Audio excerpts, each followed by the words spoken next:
parle régulièrement, qui a un petit peu de mal à voir ce qui se passe en Europe, au niveau du championnat de France, au niveau de l'ambiance,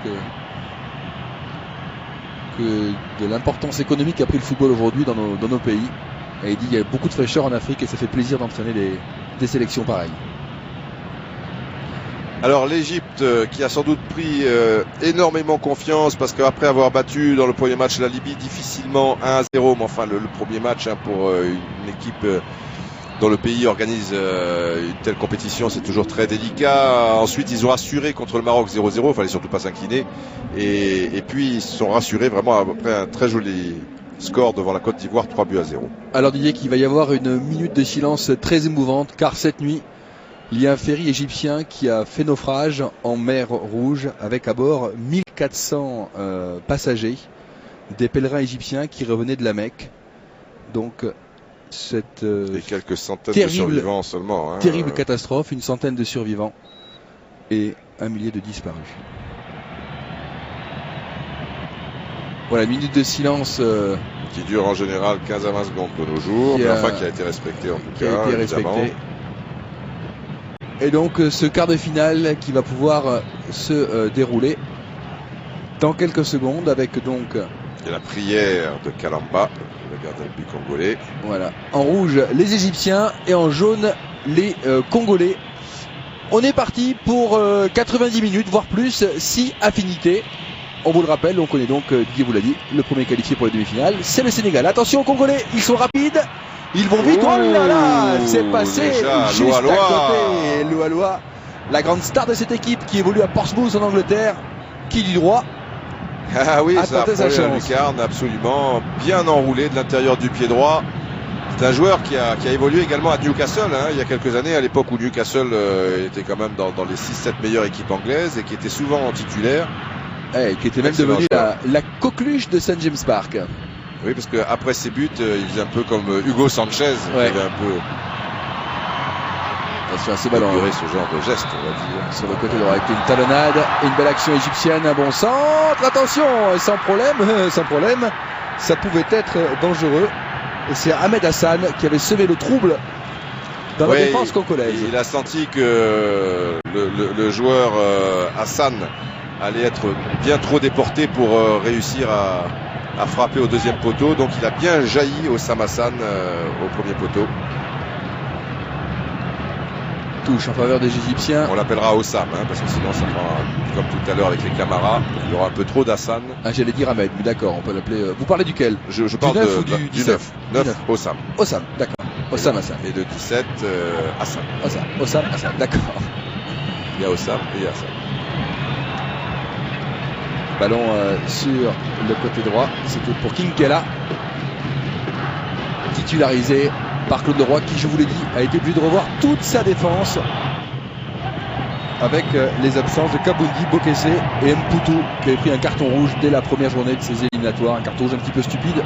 Mputu qui est le meilleur joueur de cette sélection congolaise selon Claude Leroy, qui donc ne joue pas. Alors un corner, alors qu'on pensait qu'il avait retouché le ballon, Koukoula, et c'était pas facile à renvoyer.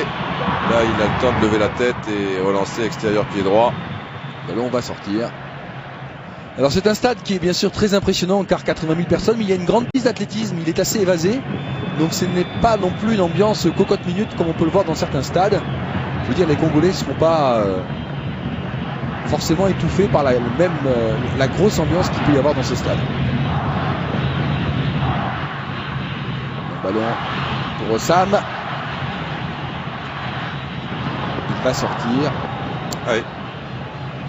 Deux joueurs à la lutte avec Ilunga qui n'est pas d'accord avec le juge de touche, estimant qu'il y avait plutôt une faute d'Osam qui s'était un peu agrippé au maillot du joueur stéphanois. Alors, évidemment, il y a toujours une grande nervosité quand on rencontre le pays, l'organisateur, parce qu'on se dit les arbitres peut-être ils peuvent être influencés.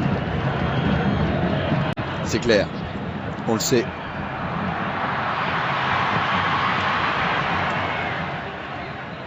De manière totalement involontaire, quand vous arbitrez dans un match où il y a 80 000 supporters, tous les arbitres vous le diront. Oui. forcément un moment ou un autre que ça peut jouer un petit peu sur la manière d'arbitrer. Attention à ce ballon. Ouais, ça peut passer. La défense est en place, contrée. Ce sera le premier corner de la partie. Concédé par Tsumbu. Attention, il peut y avoir le feu sur le but de Kalemba. On joue rapidement côté égyptien. Une frappe peut-être, frappe à terre juste à côté des buts. Elle était signée ce numéro 12. Très bon joueur, Barakat, qui frappe, mais c'est pas cadré.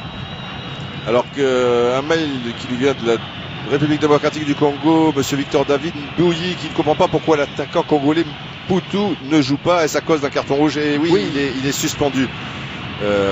Tout comme Kabundi Félicien et Bocquez, exactement.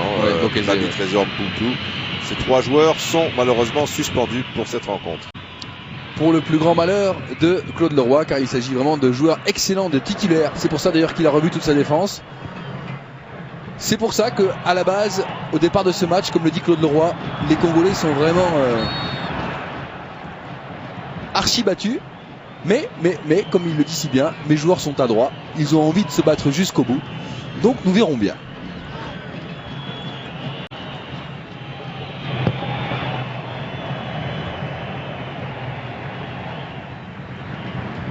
Ballon pour le gardien égyptien. Mais il est bien en jambes là, hein, déjà Kinkela. Très souvent sollicité. On va essayer de construire du côté des rouges. Chercher Ossan, déviation, intervention de la charnière congolaise. On les sent ayant beaucoup de dextérité avec le ballon, hein, effectivement. Ce sont des joueurs très, très vifs, très mobiles, et ça peut gêner les Égyptiens. Un style peut-être un peu plus académique, ouais. Mais dégageant peut-être un peu moins de vitesse, mais plus de puissance.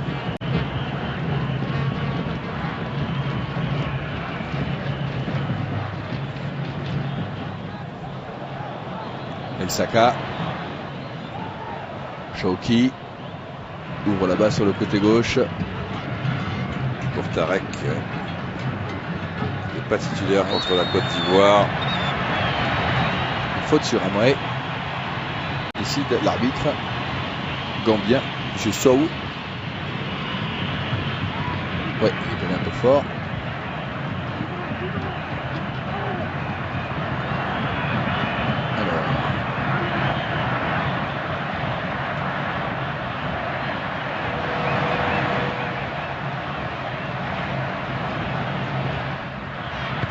Phase de réparation, dégagement d'Ilunga de la tête, ça va revenir peut-être.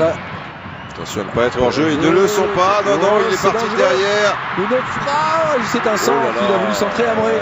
Oui.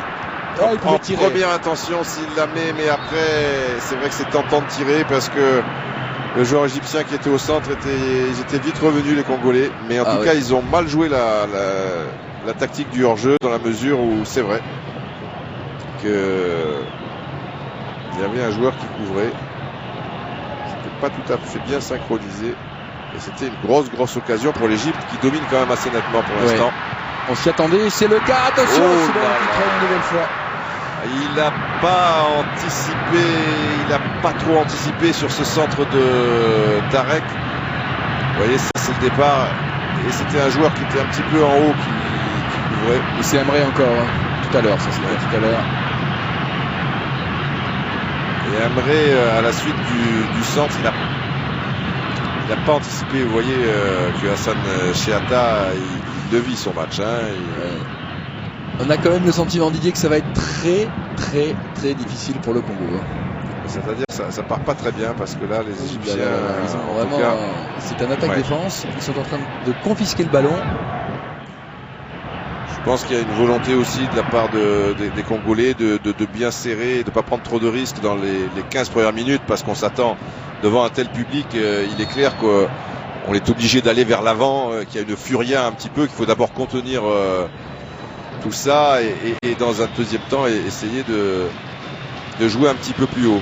Mais bon, si on joue aussi bas, encore faut-il être bien compact en défense Et c'est pas l'impression que ça donne pour l'instant du côté de la République démocratique du Congo.